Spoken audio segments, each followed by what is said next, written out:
How to scan multiple documents on CamScanner.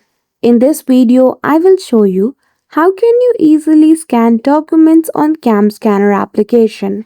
So without any delay, let's get into it.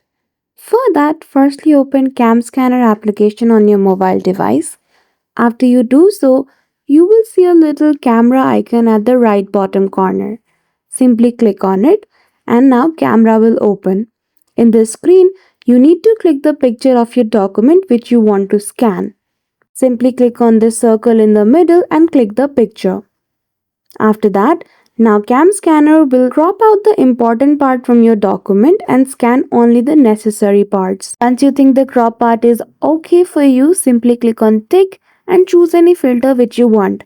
But automatically CamScanner provides the black and white, that is the scan filter for your documents. So by now your document has been scanned in CamScanner.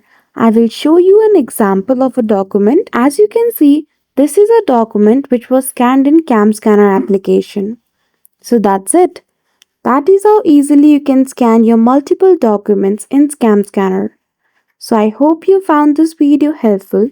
If you did, don't forget to give it a thumbs up and subscribe to our channel for such tutorial. Thank you for watching till the end.